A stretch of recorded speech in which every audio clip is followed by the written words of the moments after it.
स्वागतं शुभ स्वागतं अद्य स्वागतं शुभ स्वागतम्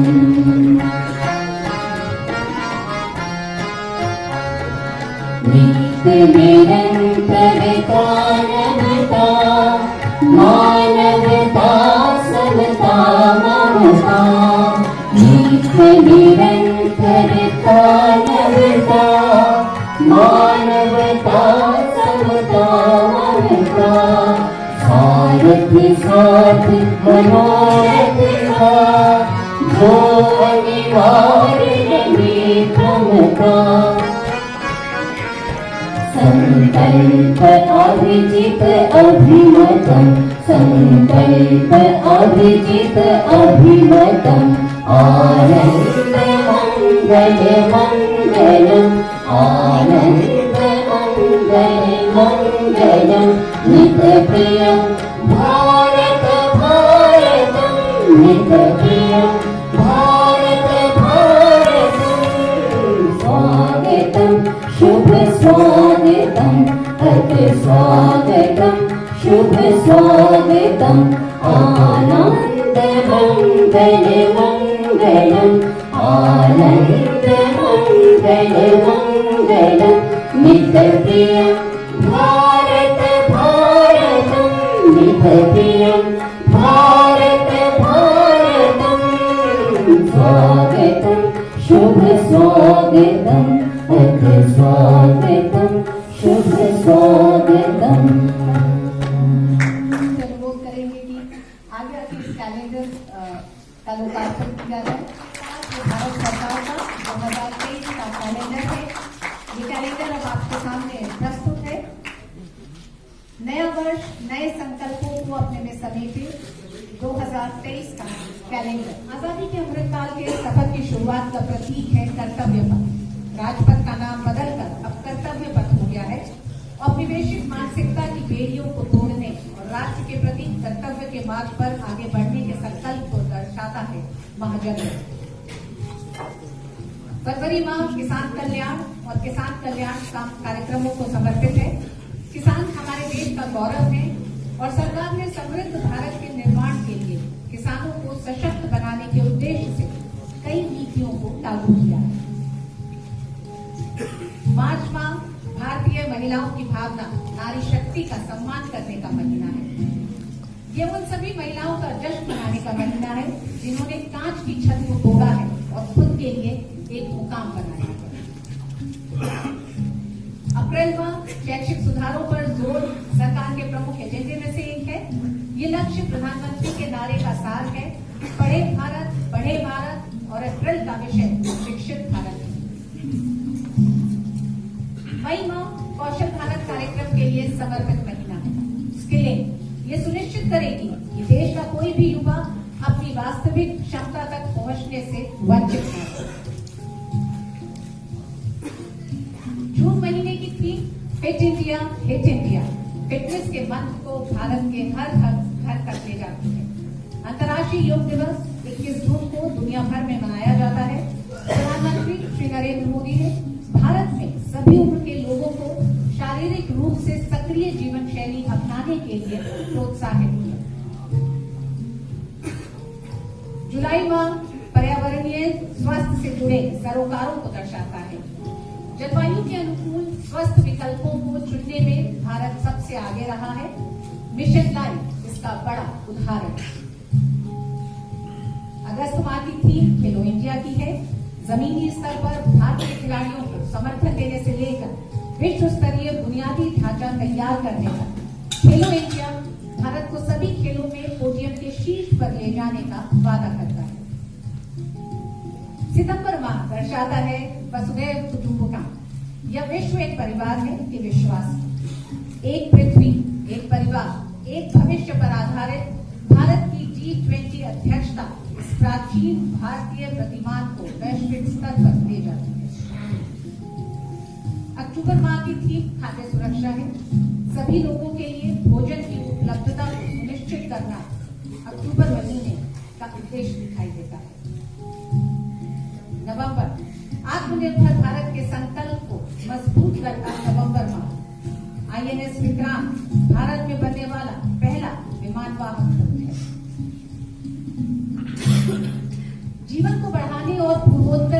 शिल्पी प्रतिभा और खजाने का जश्न मनाने पर केंद्रित है दिसंबर माह। प्रधानमंत्री ने पूर्वोत्तर के 8 राज्यों को अष्टलक्ष्मी, तो ये नए भारत के संकल्पों को समेटे 2023 का भारत सरकार का नया कैलेंडर है। नए संकल्प भारत सरकार कैलेंडर 2023 के लोकार्पण के उस शुभ कार्यक्रम के अवसर पर सम्मानित मंच, उपस्थित सभी अधिकारीगण, देवियों, सज्जनों और मीडिया से आए हुए मेरे प्रिय मित्रों, सूचना प्रसारण मंत्रालय का ये कैलेंडर आदरणीय प्रधानमंत्री श्री नरेंद्र मोदी जी के सबका साथ, सबका विकास, सबका विश्वास का प्रतिबिंब है। कहा जाता है एक तस्वीर हजारों शब्दों पर भारी होती है, और इस कैलेंडर में बदलते भारत, बढ़ते भारत का 12 बहुत ही प्रभावशाली चित्रों का संकलन है। कर्तव्य पथ, किसान कल्याण, नारी शक्ति, शिक्षित भारत, कौशल भारत, फिट इंडिया, खेलो इंडिया, मिशन लाइफ, वसुधैव कुटुंबकम, खाद्य सुरक्षा, अष्टलक्ष्मी की 12 थीमों मोदी सरकार की 8 वर्ष की जन कल्याणकारी एवं राष्ट्र उत्थान में किए गए सम्यक प्रयासों के सुखद परिणाम की एक झलक है। ये कैलेंडर सिर्फ चित्रों का संकलन अथवा तिथियों का दस्तावेज ही नहीं, बल्कि बीते कल की उपलब्धियों पर गर्व करने के साथ साथ आने वाले कल के संकल्पों को सिद्ध करने का एक माध्यम भी है। क्योंकि हम जब इसे दीवार पर टंगा देखेंगे, यह हमें हमारे कर्तव्यों का बोध कराता रहेगा। आदरणीय प्रधानमंत्री जी ने इसी वर्ष स्वतंत्रता दिवस के अवसर पर लाल किले की प्राचीर से अमृतकाल की जब बात की कि अगले 25 वर्षों में हमें देश को किन ऊंचाइयों पर लेकर जाना है, तो पंचप्रण का संकल्प करने के लिए लिखा। और पंचप्रण में जहां विकसित भारत बनाना है, वहीं पर गुलामी की सोच से मुक्ति भी पानी है, अपने गौरवशाली इतिहास पर गर्व करना है, एकता और एकजुटता के साथ काम करके भारत के हर नागरिक द्वारा कर्तव्य पालन के लिए भी आह्वान किया गया है।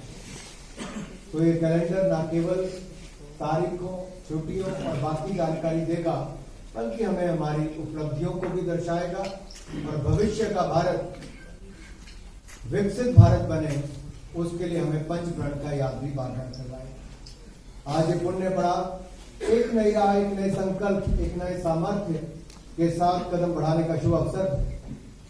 और जब हम नए वर्ष में प्रवेश करने जा रहे हैं, हमें इन पंचप्रण को नित्य दोहराने और इस पर कार्य करने की आवश्यकता है, ताकि आजादी के 100वें वर्ष हम एक विकासशील नहीं, बल्कि एक विकसित भारत के रूप में दुनिया का नेतृत्व कर सके।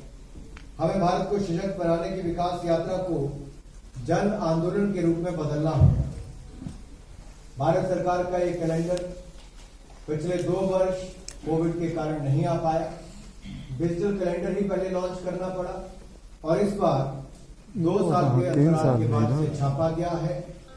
ये कैलेंडर 20 में नहीं आया, 22 में नहीं आया, बल्कि 3 साल हुआ पहल और सामाजिक कल्याणकारी योजनाओं के बारे में जानकारी के प्रसार के लिए भी एक प्रभावशाली माध्यम। तो 23 का कैलेंडर है ना।